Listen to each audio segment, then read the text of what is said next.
ایک نوجوان جس کے پاس نہ تلوار تھی نہ فوج، پھر بھی اس نے دنیا کے سب سے خطرناک جنگجو کو ہرا دیا۔ ایک آواز جسے سن کر پہاڑ بھی جھوم اٹھتے تھے، اور ایک بادشاہ جس کے لیے لوہا موم بن گیا۔ یہ کہانی ہے حضرت داؤد علیہ السلام کی، لیکن جو آپ سننے جا رہے ہیں وہ آپ نے پہلے کبھی نہیں سنا ہوگا۔ قدیم زمانے میں بنی اسرائیل کے درمیان ایک نوجوان رہتا تھا جس کا نام داؤد تھا۔ بظاہر وہ ایک عام چرواہا تھا جو دن بھر پہاڑوں اور وادیوں میں اپنے جانوروں کو چراتا، لیکن اس کے اندر کچھ ایسا خاص تھا جو اسے دوسروں سے بالکل مختلف بناتا۔ اس کی آواز میں ایک عجیب سی تاثیر تھی۔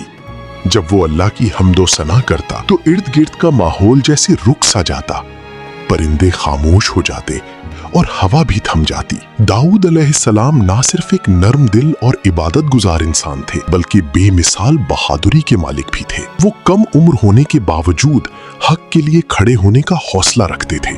اسی دوران بنی اسرائیل ایک بڑے امتحان سے گزر رہے تھے۔ ان کے سامنے جالوت نامی ایک ظالم اور طاقتور دشمن کھڑا تھا جس کی فوج بے حد مضبوط اور خوفناک تھی۔ بنی اسرائیل کے بڑے بڑے بہادر بھی جالوت کے سامنے آنے سے گھبرا رہے تھے۔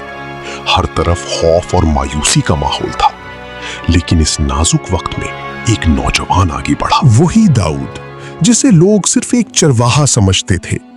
اس نے پر اعتماد انداز میں کہا، میں جالوت کا مقابلہ کروں گا۔ لوگ حیران رہ گئے۔ ایک کمزور نظر آنے والا لڑکا ایک عظیم جنگجو کے سامنے، یہ ناممکن لگ رہا تھا۔ لیکن داؤد علیہ السلام کا ایمان مضبوط تھا۔ وہ جانتے تھے کہ اصل طاقت نہ ہتھیاروں میں ہوتی ہے اور نہ جسمانی قوت میں، بلکہ اللہ کی مدد میں ہوتی ہے۔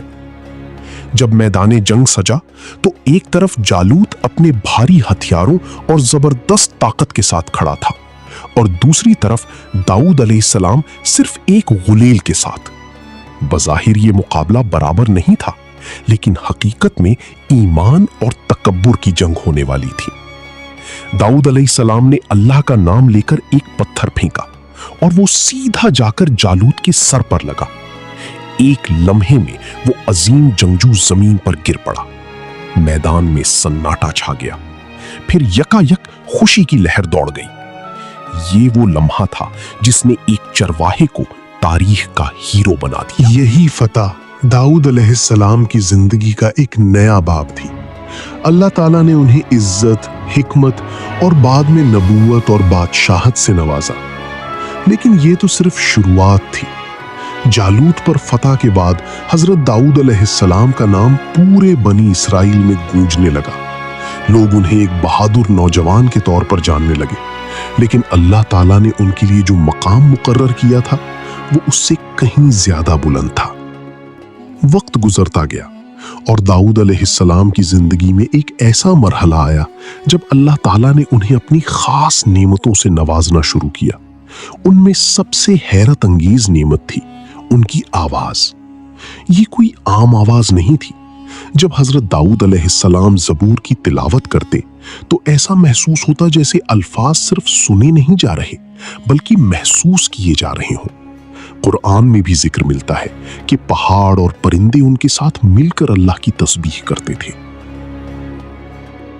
سوچیں، ایک انسان کی آواز اور اس کے ساتھ پہاڑوں کا جھومنا، پرندوں کا ہم آواز ہونا، یہ ایک ایسا منظر تھا جو انسانی عقل سے باہر ہے۔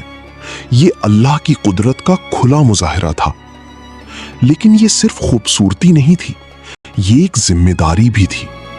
حضرت داؤد علیہ السلام کو اللہ تعالیٰ نے زبور عطا فرمائی، ایک مقدس کتاب جس میں اللہ کی حمد، نصیحتیں اور حکمت بھری باتیں شامل تھیں۔ ان کا کام صرف پڑھنا نہیں تھا بلکہ لوگوں کے دلوں تک اللہ کا پیغام پہنچانا تھا۔ ان کی آواز میں ایسا اثر تھا کہ سخت دل لوگ بھی نرم پڑ جاتے۔ جو لوگ گناہوں میں ڈوبے ہوتے وہ بھی سن کر رو پڑتے، گویا ان کی تلاوت دلوں کو زندہ کر دیتی تھی۔ لیکن اللہ کی نعمتیں یہاں ختم نہیں ہوئیں۔ اللہ تعالیٰ نے حضرت داؤد علیہ السلام کو ایک اور غیر معمولی طاقت عطا کی، لوہے پر کنٹرول۔ قرآن کے مطابق ان کے لیے لوہا نرم کر دیا گیا تھا